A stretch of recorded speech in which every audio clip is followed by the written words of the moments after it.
Elit lokal hingga aparat sipil bersekongkol mengelola sampah secara liar. Mereka yang terlibat saling tahu dan mengambil keuntungan dari praktik ini.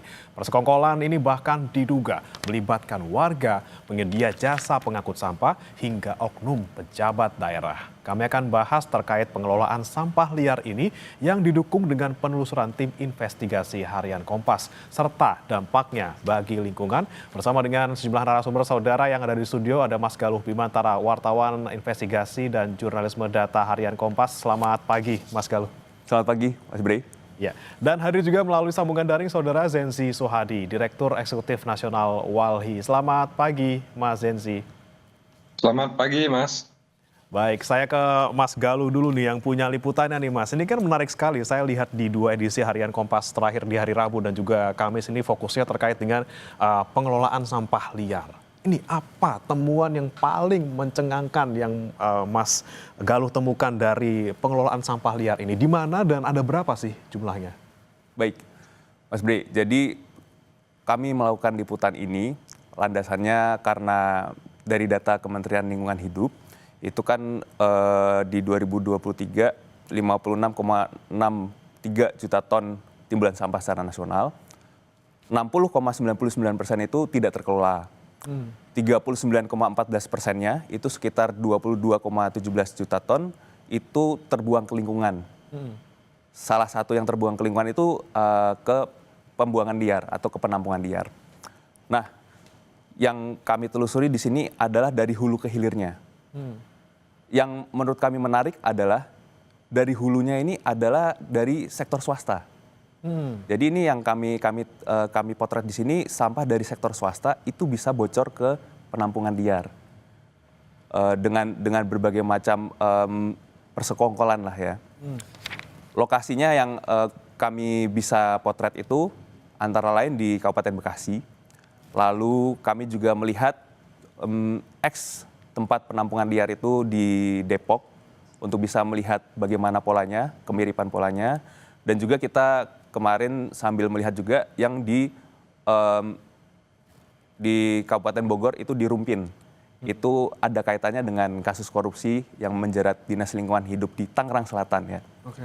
Gitu. Berarti tapi mainly mungkin kalau kita bisa lihat di sini yang paling banyak memang kalau Anda tulis di harian Kompas ini di Kabupaten Bekasi ya. Mainly Kabupaten Bekasi. Nah, yang itu lokasi-lokasi yang dijadikan tempat penampungan liar itu memang berdekatankah dengan yang resmi gitu, Mas? Betul. Jadi kalau yang di Kabupaten Bekasi itu bersisian dengan TPST Bantar Gebang, tempat pengelolaan sampah terpadu yang dikelola oleh DKI Jakarta.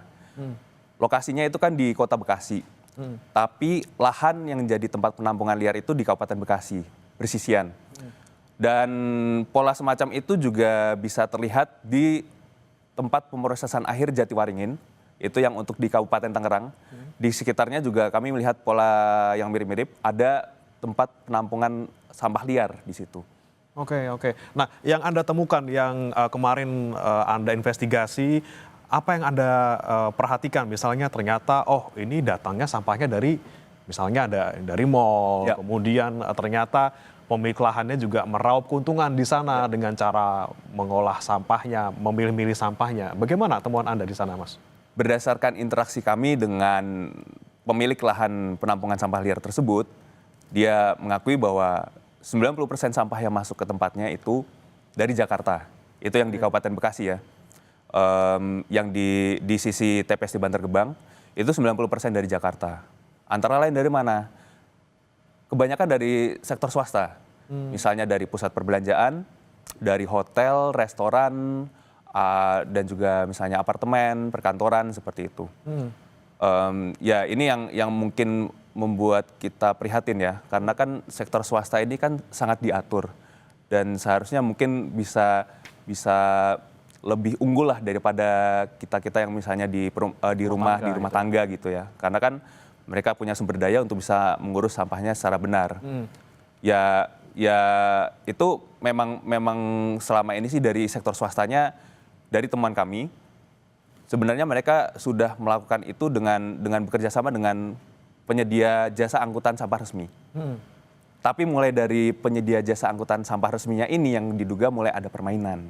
Sehingga bisa membocorkan sampah sektor swasta ini ke penampungan sampah liar. Oke, permainannya seperti apa, Mas? Ini kan karena tadi perusahaan yang mengelola sampah ini kan resmi gitu ya. Ya. Bagaimana kemudian sampah-sampah yang seharusnya masuk ke TPS ataupun TPA yang resmi, kemudian kok bisa nyebar ke TPS-TPS liar gitu? Berdasarkan penelusuran kami, polanya itu seperti ini.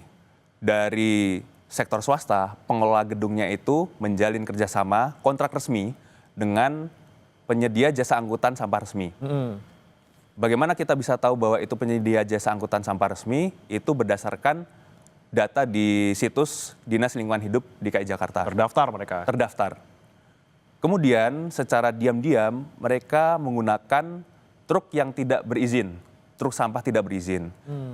Bisa jadi punya mereka, bisa jadi mereka subkontraktor ke pengusaha truk liar atau pengusaha truk yang tidak terdaftar. Dari truk yang tidak terdaftar itu, sampah kemudian mengalir ke tempat penampungan liar. Begitu. Oke, jadi memang resmi orangnya, resmi perusahaannya, tapi praktiknya yang kemudian nakal gitu ya. Praktiknya nakal, betul. Oke, saya ke Mas Zenzi. Mas Zenzi, kalau Anda melihat bagaimana selama ini pengelolaan sampah yang ada di khususnya misalnya di Jakarta gitu ya, ini kan kemudian ditemukan oleh Mas Galuh bahwa ada permainan di sini, ada sampah-sampah yang seharusnya masuk ke TPS resmi, tapi justru ke TPS-TPS liar. Anda melihatnya sejauh ini bagaimana? Ini apakah ketidakmampuan dari pemerintah untuk mengolah sampah secara baik, kemudian bisa muncul mereka-mereka yang secara tanda kutip ini mengolah secara liar, atau seperti apa, Mas Enzi?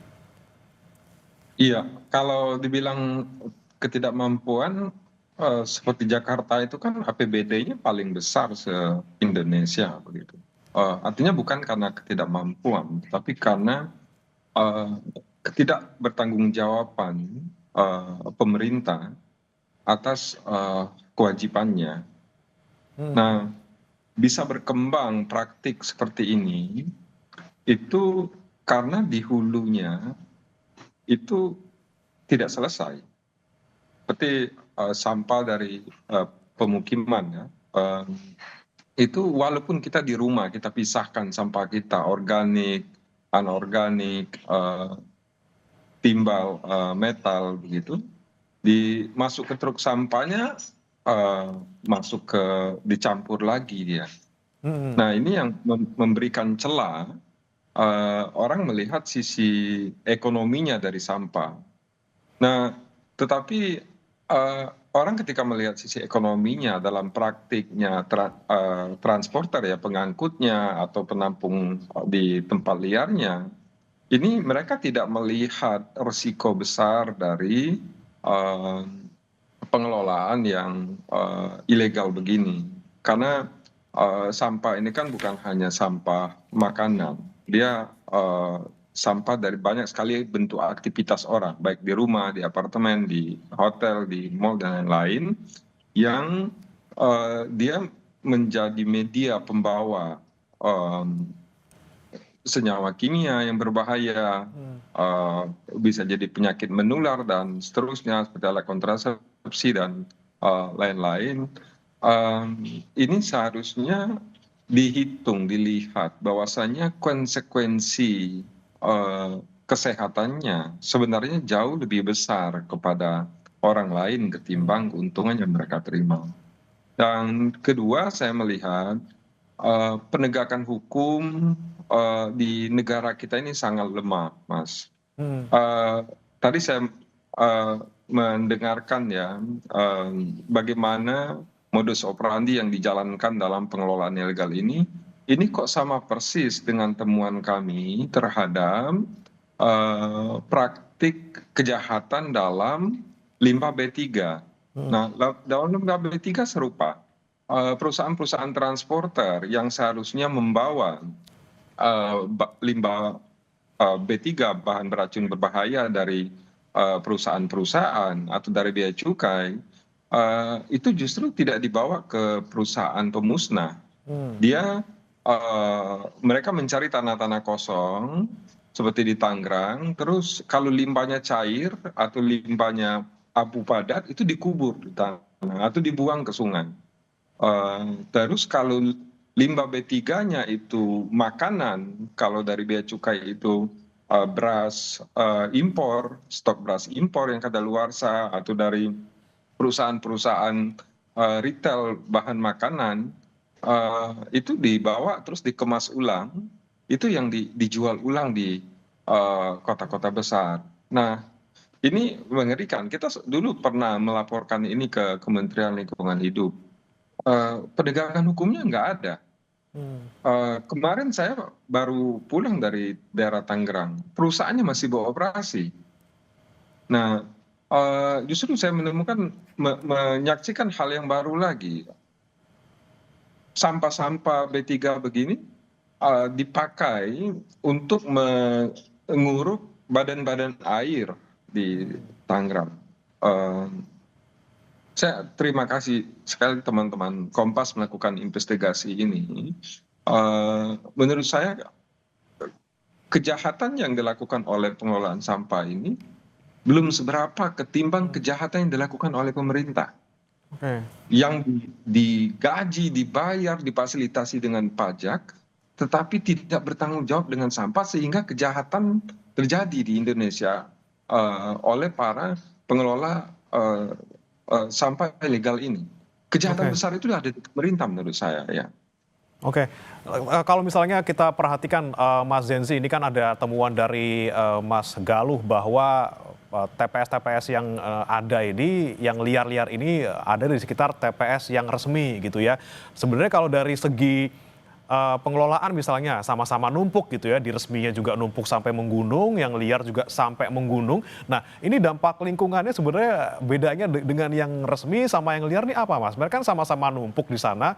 Kemudian kalau kita lihat selama ini juga pengelolaannya juga kita lihat ya beda tipis lah gitu ya, tidak terlalu berbeda antara yang liar sama yang resmi. Kerugian lingkungan apa yang kemudian ditimbulkan dari TPS yang tidak resmi ini selain mungkin yang ditimbulkan juga oleh yang resmi, Mas?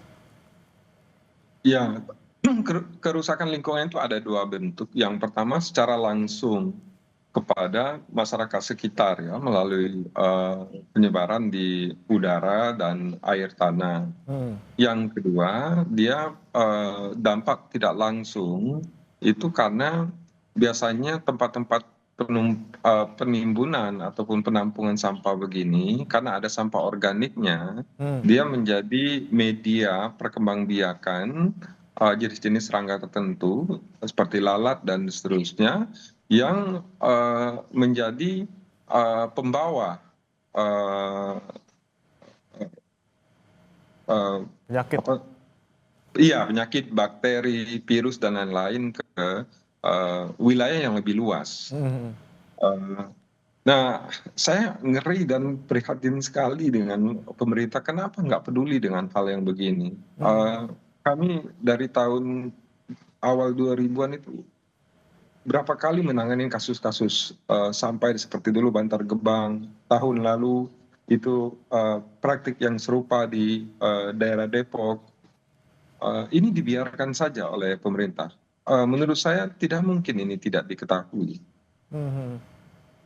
Oke, saya mau ke Mas Galuh lagi. Mas Galuh, ini kan tadi Mas Zenzi bilang bahwa ini masalahnya udah dari hulu gitu ya, dari yang pembuang sampahnya, entah dari rumah tangga, sektor swasta, ini kan dari hulunya. Kemudian ke tengah sampai ke hilir tuh ada masalahnya nih sebenarnya. Dan masalahnya sebenarnya kan ujung-ujungnya nih duit nih. Karena kan perputaran uang di sana sangat besar gitu ya. Ini dari pihak swastanya juga untung karena mereka pay less gitu ya. Membayar lebih rendah untuk bisa sampahnya hilang dari tempat usaha mereka. Kemudian tempat yang pemilik lahannya juga dapat duit karena orang-orang di sana bisa ngambil sampahnya kemudian dijual. Pemulungnya juga dapat duit di sana.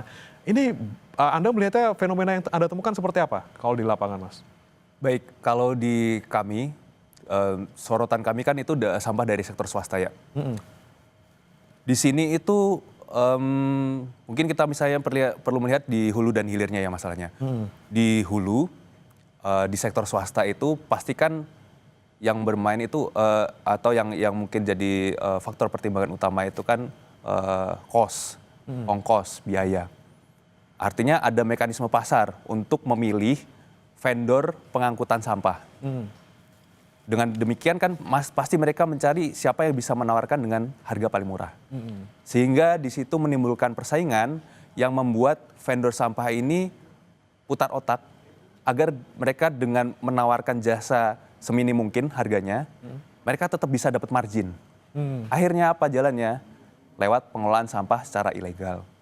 Kenapa seperti itu? Di hilir, kalau untuk kasus di Jakarta ya, Jakarta itu kan ya TPST Bantar Gebang itu lumayan lah ya untuk pengelolaan sampahnya. Tapi di sana kan pasti ada biaya untuk sektor swasta berdasarkan interaksi kami dengan pengusaha persampahan baik yang resmi maupun tidak resmi. 1 ton itu sekitar 250.000 1 tonnya. Nah, dalam temuan kami misalnya dari mal di salah satu lokasi di Jakarta Selatan itu pengangkutnya dikasih oleh vendor resmi itu 30 juta.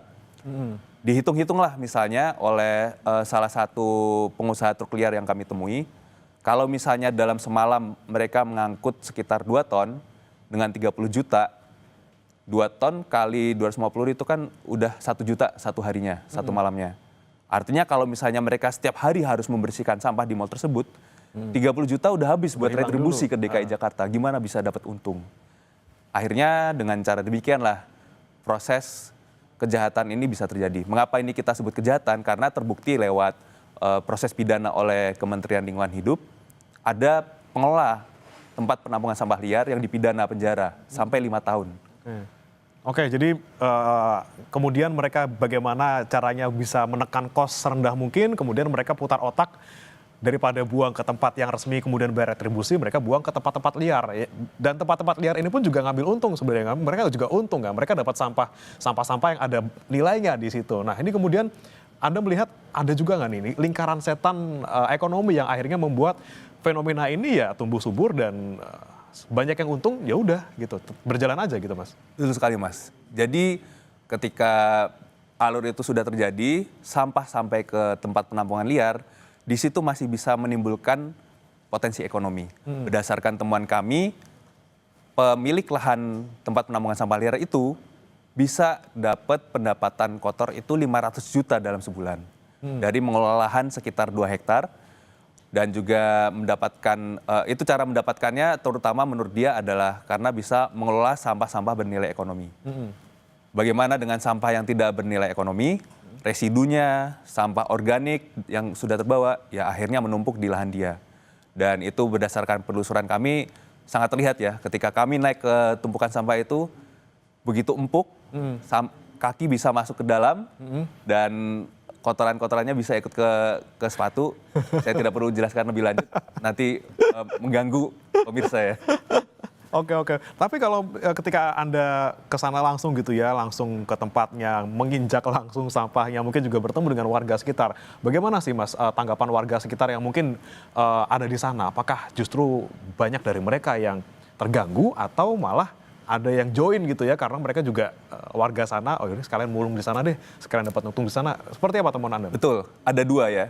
Ada yang menjadi bergantung dengan situasi itu karena mereka bisa mendapatkan pemasukan bagi keluarga dan tentu saja pasti ada yang terganggu. Yang bergantung ini bisa dari warga setempat atau warga dari luar yang kemudian diajak oleh bos-bos sampah. Bos sampah itu bisa dari beberapa level ya. Ada yang pelapak yang menerima sampah dari pemulung, lalu ada yang pengepul. Pengepul itu misalnya yang pemilik lahan TPS liar itu juga itu bisa jadi pengepul. Nah, dari pemulung ini mengapa mereka kemudian merasa ikut terganggu ketika penampungan sampah liar itu misalnya ditutup gitu. Contoh wawancara kami dengan pemulung yang pernah bekerja di X tempat penampungan sampah liar di Depok. Ya hanya itu yang bisa dia lakukan untuk keluarganya dan dia sudah terlanjur terhimpit. Tabungan nggak ada untuk bisa menyambung hidup, bahkan mungkin harus ditopang dengan utang. Nah, bos lapak sampah itu bisa mengikat kesetiaan pemulung dengan misalnya kasih pinjaman dengan ringan. Nanti dibayar ketika penimbangan sampahnya. Lalu bisa menyediakan bedeng untuk tempat mereka untuk bisa berteduh, untuk bisa tinggal di dekat tempat penampungan sampah sehingga tidak perlu keluar ongkos transportasi untuk ke situ. Itu cara mengikat pemulungnya. Tapi di sisi lain pasti ada yang terganggu. Contohnya warga di Kota Bekasi menyampaikan air dari sampah liar itu masuk ke rumahnya dia. Kuah sampah kalau orang-orang bilang Kuah sampah atas dari truk itu ya. Kuah sampah yang bau itu, kalau misalnya kita di jalan itu udah berasa baunya, itu bisa sampai masuk ke rumahnya karena hujan. Karena jarak penampungan sampah liar itu hanya sekitar 5 meter sekarang ya dari rumahnya dia. Dan jalan yang tersisa untuk dilewati kendaraan cuman untuk satu arah sekarang jadinya. Ya itu tadi mungkin seperti yang sudah disampaikan, memang pemerintah dan pemerintah daerah ini juga punya andil langsung dan tidak langsung gitu kan. Dalam wawancara kami dengan pemerintah di perwakilan pemerintah daerah di Kota Bekasi, ya alasannya itu yang bikin dapur masyarakat ngebul. Nah, ini nih masalahnya Kita harus ya. menjaga harmoni dengan warga di situ. Ketika kami tanya soal bagaimana nih ada tempat penampungan sampah liar tapi dekat dengan tempat penampungan sampah yang resmi, tempat pemrosesan akhir sampah gitu. Ya. Oke, saya ke Mas Densi. Mas Densi, ini kita lihat di sini uang berputar di sana begitu besar. Kepentingannya tidak hanya di yang di atas gitu ya, sektor swasta untung, pemilik lahan untung, pengelola sampah untung, masyarakat di sana juga ada yang dapat manfaatnya gitu ya. Mereka punya mata pencaharian di sana. Bahkan ada nih kalau saya baca dari temuan Mas Galuh juga bahwa ada sampah-sampah dari permukiman yang tidak terangkut secara resmi, akhirnya mereka terbantu karena sampah-sampah mereka terangkut oleh yang tidak resmi ini, karena mungkin dari pemerintah terbatas hanya di perumahan-perumahan saja. Anda melihatnya seperti apa, Mas? Di sini di satu sisi ada keuntungannya, di sisi lain juga ada kerugian dampak lingkungannya. Iya, tapi yang pertama, ya menurut saya keliru cara pikirnya pemerintah. Ya kalaupun mau menumbuhkan ekonomi, jangan ekonominya itu tumbuh karena ketidakbertanggungjawaban pemerintah itu sendiri, gitu. Jangan sampai pemerintah membiarkan suatu kejahatan karena pemerintah itu sendiri tidak mau menjalankan kewajibannya. Ini kejahatan juga dilakukan pemerintah dengan begini. Nah, tanggung jawab pemerintah itu kan karena tadi seperti sampai Mas Galang ya, justru kejahatan-kejahatan itu dimulai dari pihak ketiga yang diberi izin oleh pemerintah. Nah, ini sebenarnya kan ada instrumen pemerintah itu untuk menyelesaikannya dengan memberikan sanksi penegakan hukum kepada pemegang izin ini seperti perhotelan, mal dan apartemen. Dimulai dari sana proses penyelesaian. Yang kedua, memang benar bahwasanya sampah itu masih mempunyai nilai ekonomi yang tinggi. Nah, kalaupun sampah itu mau didorong untuk menjadi sumber ekonomi bagi masyarakat, mari dibuat dia manusiawi terhadap pelaku ekonominya, manusiawi terhadap lingkungannya, dan ekologis. Dia tidak memberikan dampak jangka panjang yang lebih luas kepada lingkungan. Tidak sedikit juga anggota kita di daerah di Jawa Barat, di Bangka Belitung, itu yang melakukan pengelolaan sampah. Tetapi pengelolaan sampah itu dilakukan dengan manusiawi dan memperhatikan lingkungan. Oke, jadi ekonomi yang harus dibangkitkan tapi juga dengan cara yang bertanggung jawab gitu ya Mas Densi ya.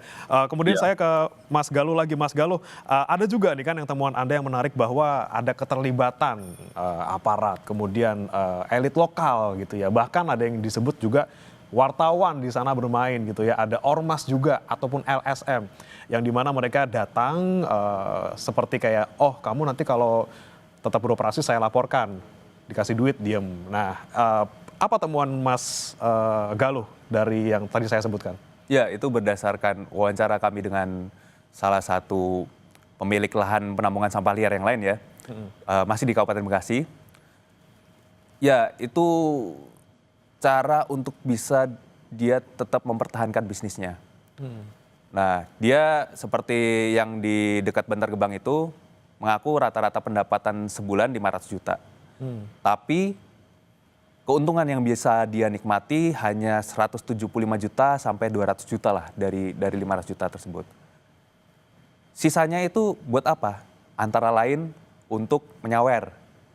Menyawer, ya kita sebut misalnya ikut kata penegak hukum oknum ya. Oknum dari pemerintah daerahnya atau dari wartawan, kemudian yang mengaku-ngaku sebagai anggota organisasi masyarakat gitu.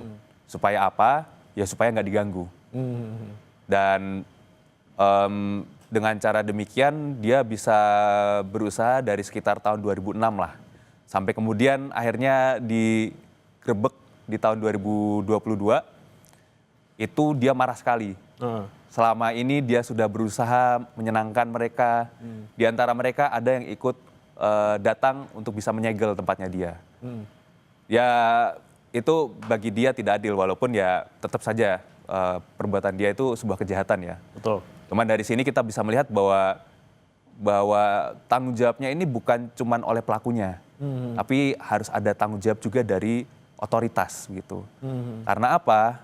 Dalam perbincangan kami, dia mengaku siap kalau misalnya dibina untuk menjadi pengusaha sampah yang resmi. Entah caranya dengan mendirikan bank sampah atau tempat penampungan sampah yang menjalankan 3R. Pengurangan sampah, pendauran ulang sampah, penggunaan kembali sampah begitu ya. Dan itu dia sudah mengajukan, dia siap kalau misalnya membutuhkan biaya. Tapi entah kenapa terus diulur gitu. Kami konfirmasi ke duitnya kali Mas ya, semakin lama semakin banyak uang yang masuk gitu ya mungkin ya. Atau kami tidak tahu ya masalahnya apa ya di sisi itunya. Cuman ketika kami coba konfirmasi ke pemerintah Kabupaten Bekasi, ya tetap jawabannya bahwa tidak ada biaya kalau misalnya mau mengurus perizinan untuk punya usaha pengelolaan sampah gitu. Dan bisa selesai dalam 14 hari lah begitu. Ya agak berbeda antara yang disampaikan oleh otoritas dan yang dialami di lapangan. Oke. Tapi ada juga yang saya baca juga Mas, katanya mereka harus bayar retribusi 3 juta per bulan kalau nggak tidak salah ya. Itu mereka bilang itu resmi gitu ya, ada suratnya, ada segala macam. Itu seperti apa sebenarnya temuan Mas Galuh? Temuan kami kalau kita melihat dari sisi lokasi ya, sisi lokasi tempat penampungan sampahnya itu benar-benar di tepi sungai, di tepi Kali Bekasi. Tentu tidak boleh ya, karena itu kan pasti bisa berdampak ke lingkungan. Ketika kami konfirmasi ke pemerintah Kabupaten Bekasi, mereka mengonfirmasi bahwa memang itu areanya liar dan juga itu sudah pernah dikenai sanksi karena perbuatan mencemari lingkungan. Tapi anehnya ada retribusi yang ditarik oleh pemerintah Kabupaten Bekasi dari hasil mengangkut sampah residu pengelolaan sampah di tempat penampungan liar tersebut. Anehnya adalah pemerintah kabupaten sudah tahu bahwa itu adalah tempat penampungan liar, tapi tetap melayani ketika dari sana ada sampah yang sudah tidak bisa diolah lagi, sudah tidak bernilai untuk dibawa ke tempat pemrosesan resmi.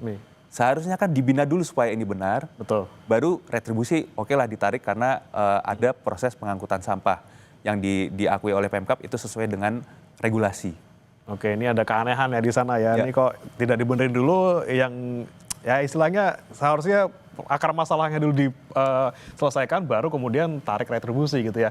Baik, saya ke Mas Zensi. Tadi kan ada pernyataan juga yang disampaikan Mas Galuh bahwa pengelola sampah liar ini kemudian bersedia kok kalau mereka kemudian dibina dan nantinya menjadi resmi. Apakah ini menjadi salah satu solusinya, Mas Zensi, di samping ketika kita secara resmi gitu ya pemerintah mungkin kewalahan dengan pengelolaan sampah khususnya di Jakarta?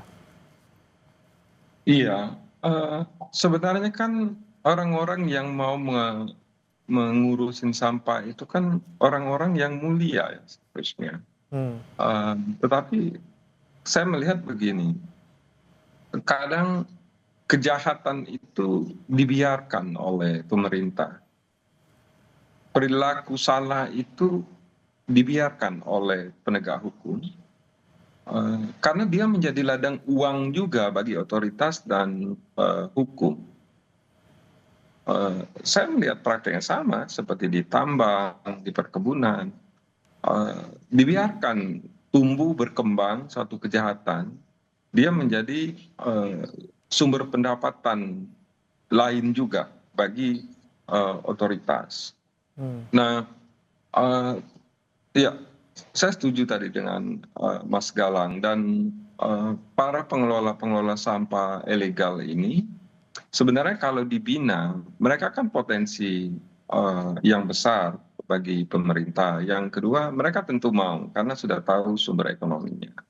Nah, apa peran pemerintah selain membina dalam bentuk perizinan dan lain, tata kelola sampah, standar pengelolaan, standar kesehatan, itulah tugas dari pemerintah. Dan yang kedua, kalau ini sudah dibina, sudah didampingi, tata kelola sudah bagus, tugas pemerintah yang lain itu bagaimana memastikan yang hulunya ini juga tunduk kepada hukum dan skema yang dibangun. Jangan sampai ini yang sudah dibina, nanti yang hotelnya dan lain-lain itu mendistribusikan sampahnya ke transporter yang lain, ke pengelola yang lain. Menurut saya ini Kementerian Lingkungan Hidup ya sudah harus serius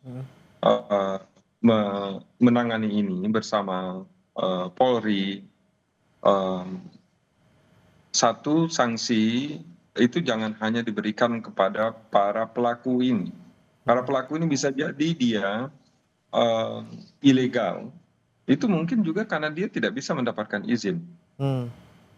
Nah, yang kedua, para pelaku ini bisa mempunyai celah melakukan kejahatan ini karena memang pemerintah kita ini tidak punya skenario penanganan sampah.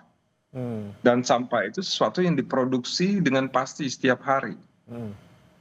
Nah, menurut saya kalau ini tidak segera ditangani oleh pemerintah dalam proses yang struktural, artinya dalam kebijakannya, dalam pengelolaannya, tata kelolanya, kita sadar tidak sadar sebenarnya ada banyak kerugian yang menerpa rakyat, menerpa lingkungan itu tampak terlihat akibat praktik ini. Dan sebenarnya pemerintah itu pihak yang dibayar, difasilitasi dengan mewah oleh negara untuk agar masalah ini tidak ada. Oke, di sini peran pemerintah sangat besar ya Mas Yensi, karena pertama pemerintah juga harus bisa mengelola sampah itu dengan baik terlebih dahulu. Kemudian kalau sudah bisa nih ternyata kemudian bagaimana menggandeng orang-orang yang ilegal dalam tanda kutip ini bisa menjadi partner untuk mereka, baru nanti penegakan hukum ke para pembuang sampahnya yang juga kadang-kadang di sini ingin mencari keuntungan sebesar-besarnya. Terima kasih Mas Yensi Sohadi, Direktur Eksekutif Nasional Walhi, dan juga Mas Galuh Bimantara, wartawan investigasi harian Kompas, sudah bergabung bersama kami di Sapa Indonesia Pagi. Semoga masalah ini cepat selesai dan tentunya tidak hanya lingkungan kita yang terjaga, tapi juga perputaran ekonomi masyarakat di sekitar juga bisa berjalan semestinya. Terima kasih Bapak-Bapak sudah bergabung bersama kami di Kompas TV.